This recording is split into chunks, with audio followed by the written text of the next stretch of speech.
हिसाब से सपोर्टिव है। तो इस वजह से हमारे यहाँ क्या है ना कि चूँकि इलेक्शंस है, तो इलेक्शंस में क्या है कि एक मेजॉरिटी पब्लिक को ध्यान दिया जाता है और जो एंटरप्रेन्योर हैं, जो बड़े कारपोरेट हैं, उनको कोई ध्यान नहीं देता है और ना ही वो लोग कभी इशू बने रहते हैं कभी किसी इलेक्शन का। जैसे डोनाल्ड ट्रंप ने कहा कि हम सरकारी नौकरी ख़त्म करेंगे, लोगों ने इसको सपोर्ट में वोट दे के जिताया।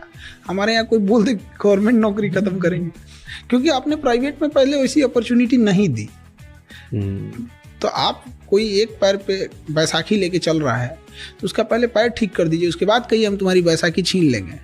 आप उसका पैर भी ठीक नहीं किए, कहेंगे तेरा बैसाखी छीन लेंगे तो मारेगा ही ना वो। अभी आपने वो पढ़ा टैरिफ लगा दिया है। हाँ, रेसिप्रोकल टैरिफ लगाया उसने। हाँ। 26% हम लोग लगाया, चाइना में भी तो और बेहतर लगाया उसने। हाँ, हमने 52 लगाया, उसने सब जो जितना लगाया ना उसका हाफ करके लगाया। रेसिप्रोकल उसने बोला ही है। तो ये अच्छा है गंदा है? ये उसके देश के हिसाब से है, हर देश को अपना हिसाब से राइट है करने का।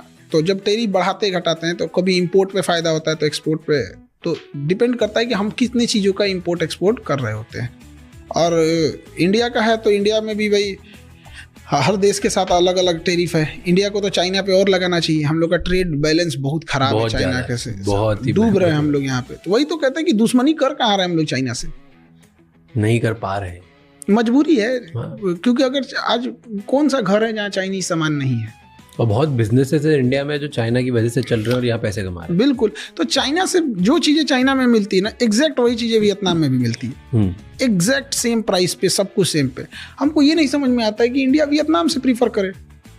एटलीस्ट वियतनाम चाइना का दुश्मन है, उसी को मजबूत कर दे। नहीं यार, इतनी टेक्नोलॉजी नहीं है वियतनाम में इस लेवल की, जो कुछ भी मटेरियल बुलवाना हो तो ऐसा नहीं है कि हम लोग जैसे चाइना को अगर हम लोग रिप्लेसमेंट के तौर पे देखा जाए तो कुछ साउथ एशिया की कंट्रीज हैं, बट क्या है ना कि हमने ऑप्शन ही नहीं दिया किसी को।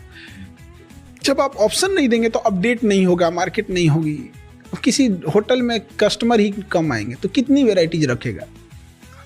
तो कस्टमर पहले, अब वो तो चिकन और एग वाली मुर्गी पहले आया कि अंडा पहले आया, तो थोड़ा थोड़ा हम लोग को उधर जाना चाहिए उस एरिया में। बट चाइना का कुछ जरूरत से ज़्यादा डिपेंडेंसी है। बट चाइना का और अमेरिका का अभी क्या 36 का आंकड़ा चल रहा है, देखा?